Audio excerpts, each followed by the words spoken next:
Shalom, salam sejahtera bagi Bapak Ibu, Saudara-saudara, anak-anak yang dikasihi oleh Tuhan Yesus Kristus.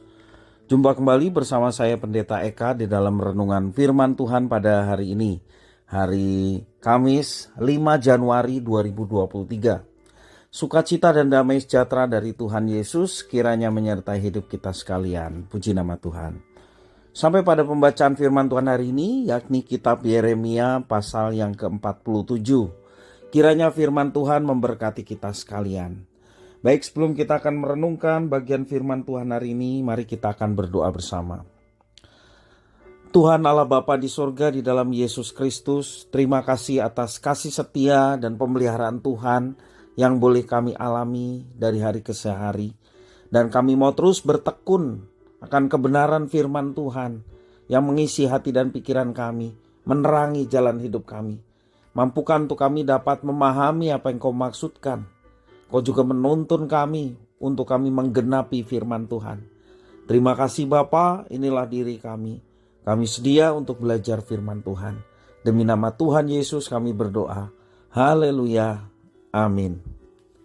Saya akan membacakan ayat 1 sampai yang ke-7. Demikian firman Tuhan. Firman Tuhan yang datang kepada Nabi Yeremia mengenai orang Filistin sebelum Fir'aun mengalahkan Gaza. Beginilah firman Tuhan. Lihat, air yang meluas mengamuk dari utara menjadi sungai yang membanjiri negeri serta isinya, kota serta penduduknya. Manusia akan berteriak dan seluruh penduduk negeri akan meratap. Mendengar bunyi derap kuku kudanya, mendengar derik-derik keretanya, kertak-kertuk rodanya. Para ayah tidak lagi berpaling menoleh kepada anak-anak, sebab tangan mereka sudah lemas. Oleh karena telah tiba akhirnya untuk membinasakan semua orang Filistin dan melenyapkan bagi Tirus dan Sidon setiap penolong yang masih tinggal. Sungguh Tuhan akan membinasakan orang Filistin, yakni sisa orang yang datang dari pulau Kaftor. Gaza telah menjadi gundul, Askelon telah menjadi bungkam. Hai Asdod, sisa orang enak, berapa lama lagi engkau menoreh-noreh diri? Ah pedang Tuhan, berapa lama lagi baru engkau berhenti? Masuklah kembali ke dalam sarungmu. Jadilah tenang dan beristirahatlah. Tetapi bagaimana ia dapat berhenti? Bukankah Tuhan memerintahkannya ke Askelon dan ke tepi pantai laut? Kesanalah ia menyuruhnya. Bapak Ibu, saudara-saudara yang dikasihi oleh Tuhan Yesus Kristus, belas kasihan Tuhan dan penghukuman Tuhan selalu sesuai dengan keadilannya. Belas kasihan tentunya buat mereka yang bertobat, sedang penghukuman buat mereka yang berkeras hati di dalam dosa. Alasan orang Filistin dihukum oleh Tuhan dengan keras tidak dijelaskan di dalam perikop ini. Kita tahu salah satu musuh bebuyutan orang Israel adalah Filistin. Bangsa yang hadir sejak abad 12 sebelum Masehi di pantai barat Palestina telah menjadi salah satu musuh paling gigih dari Israel. Pada zaman Daud, Filistin telah dilemahkan sehingga tidak pernah lagi menjadi ancaman bagi Israel. Dasar penghukuman bagi Filistin sangat mungkin karena penyembahan berhala mereka dan pengaruh mereka pada kemurnian iman bangsa Israel.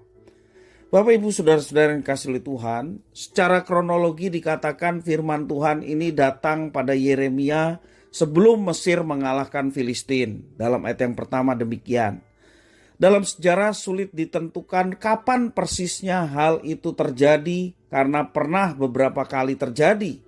Yang uniknya ialah nubuatan ini mengungkapkan bahwa musuh yang akan menghancurkan Filistin berasal dari utara, yaitu bangsa Babel.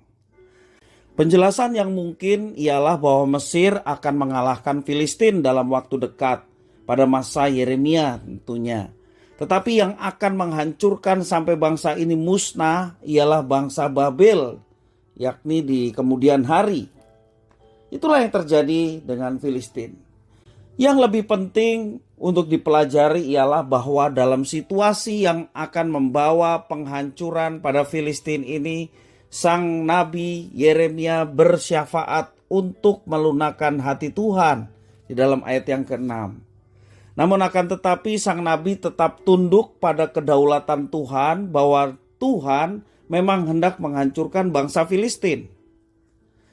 Kita harus diingatkan bahwa pengampunan itu adalah anugerah Tuhan, bukan karena sesuatu dari diri kita yang melayakkan mendapatkannya.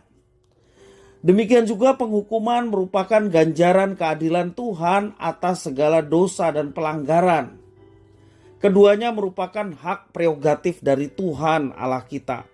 Tidak seorang pun yang bisa menggugatnya. Namun demikian, seperti Yeremia, kita perlu belajar memiliki hati Tuhan yang penuh belas kasihan dan sebenarnya tidak menginginkan seorang pun binasa.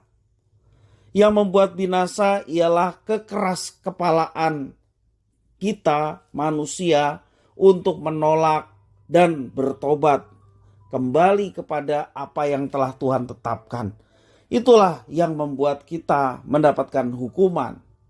Bapak, Ibu, saudara-saudara yang dikasihi oleh Tuhan Yesus Kristus, Tuhan sangat mengasihi manusia, tetapi Dia juga harus menyatakan keadilan.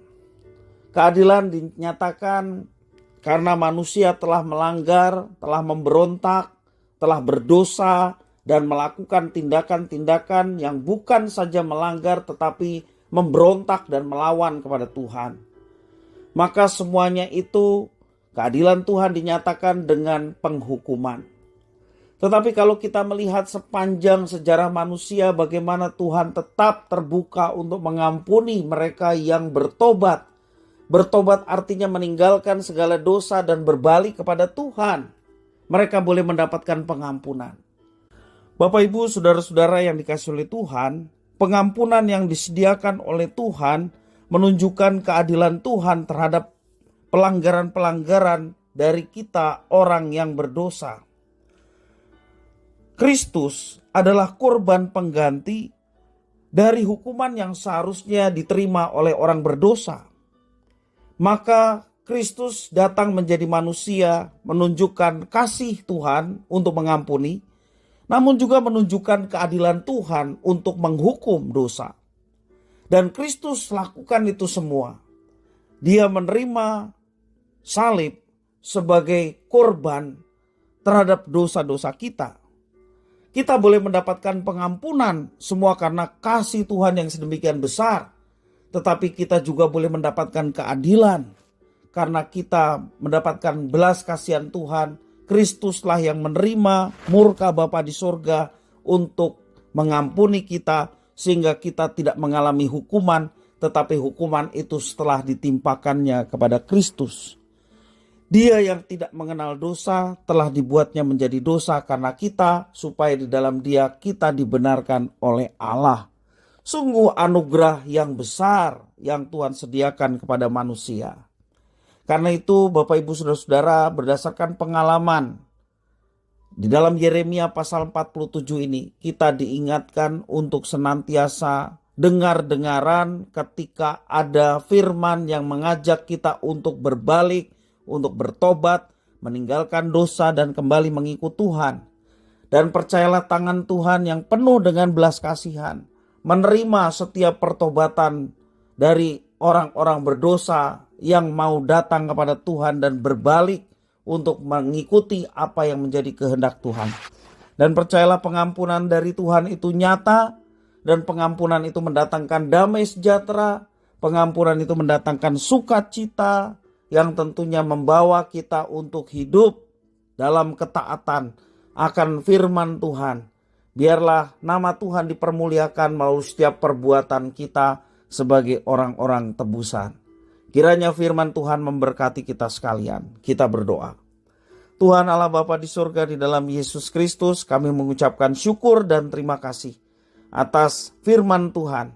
Mampukan kami Tuhan untuk melihat diri kami sebagai orang berdosa yang sesungguhnya memiliki satu kesempatan untuk bertobat.